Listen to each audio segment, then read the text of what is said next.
Si vous aimez le tennis sur YouTube, abonnez-vous à cette chaîne pour ne rien manquer de mes futurs contenus. C'est juste en bas là, s'abonner, et t'es nickel.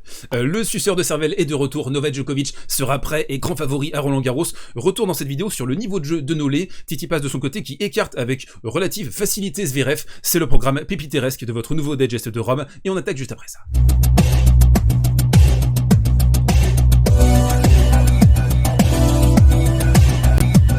Et on attaque ce côté réseau avec Novak Djokovic. Je vous propose une petite analyse du niveau de jeu de Nolé, indépendamment de sa demi-finale contre Casper Ruud d'ici quelques instants. On va vraiment se concentrer sur ce qu'on a vu de la part de Novak Djokovic depuis le début de la saison sur terre battue.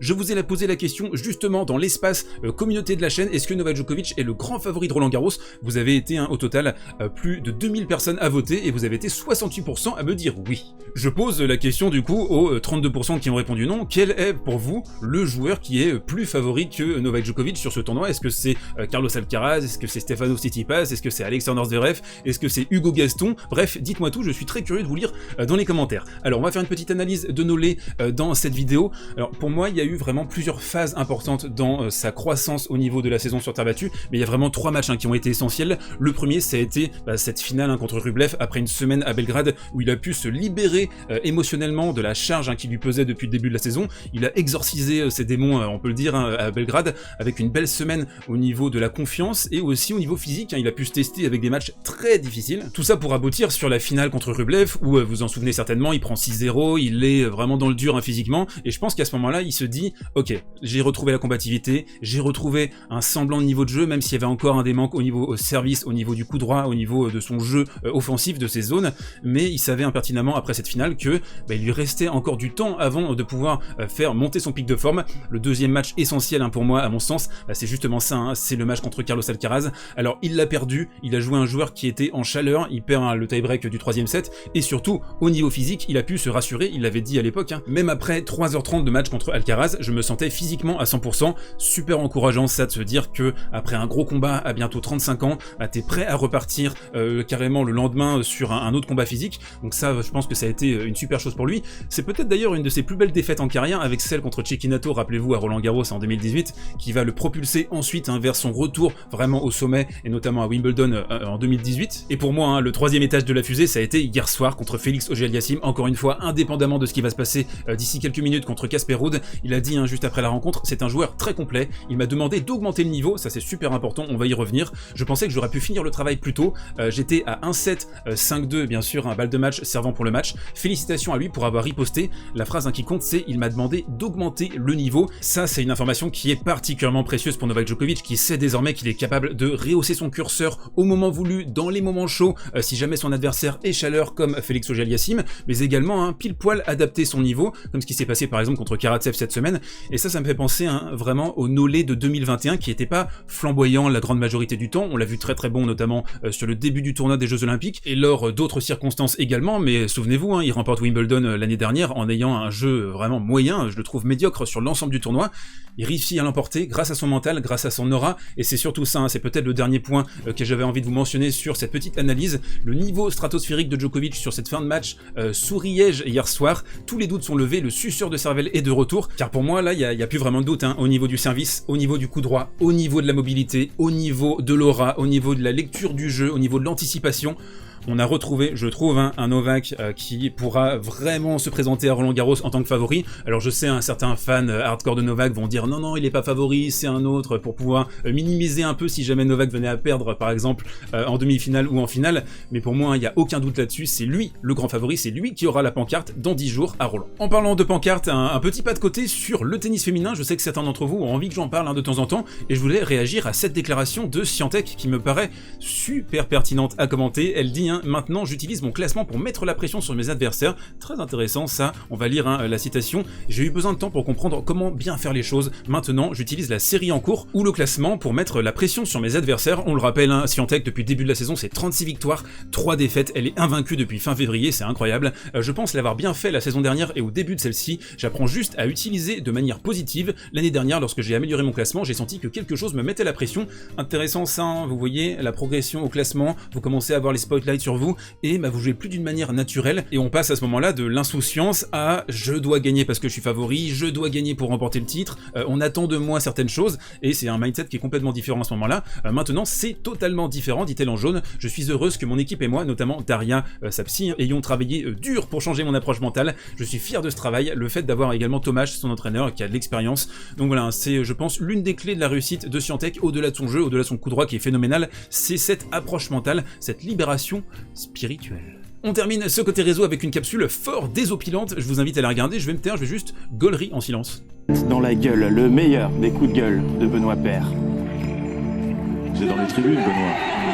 Pourquoi il part? Pourquoi il peut fermer sa gueule, lui. J'ai envie de rentrer chez moi. Libérez-moi. J'en peux plus d'être ici.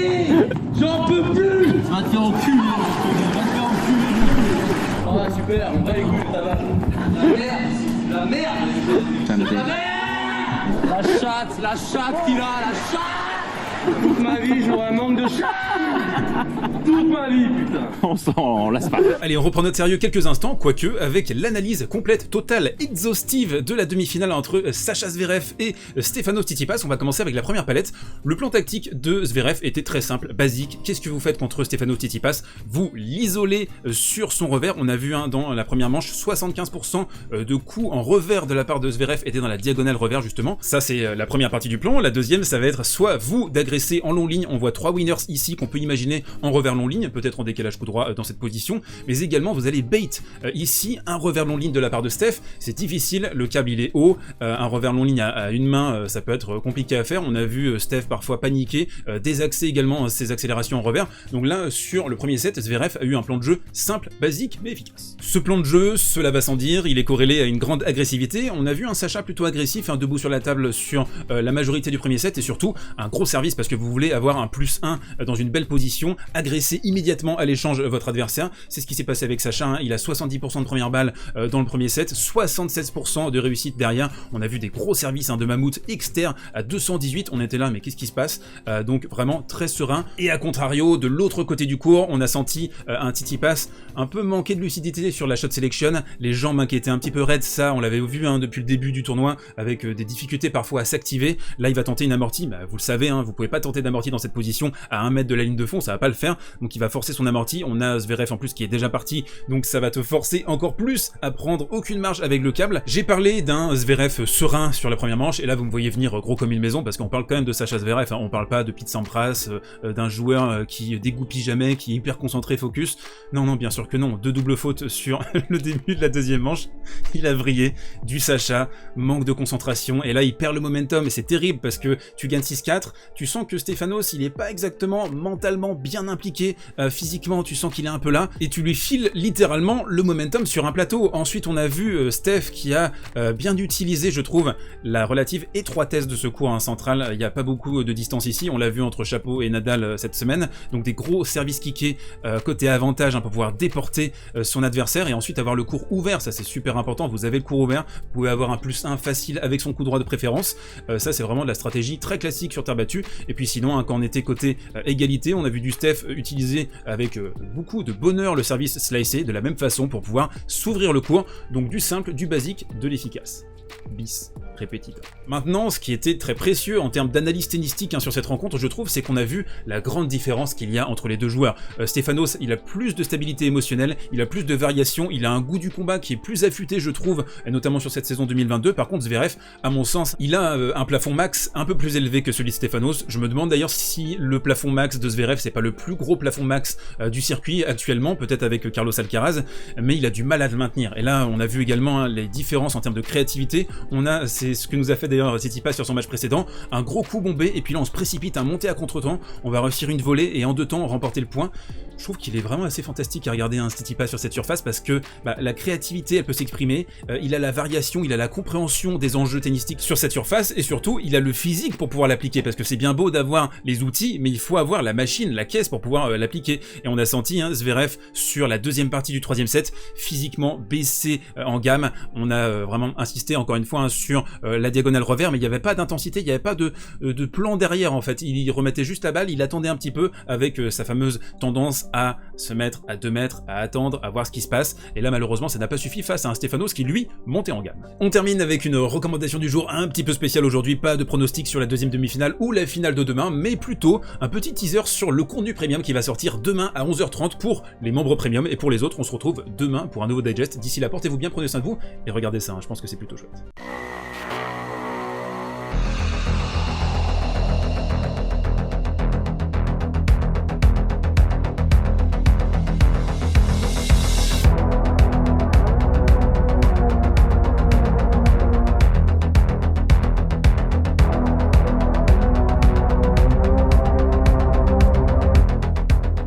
Un spectre plane au-dessus de Roland Garros 1982. Où est passé Borg? Où est celui qui a remporté 6 des 8 dernières éditions? À 25 ans, la légende est à bout de souffle, épuisé par sa précocité, par son style, par les regards braqués sur lui.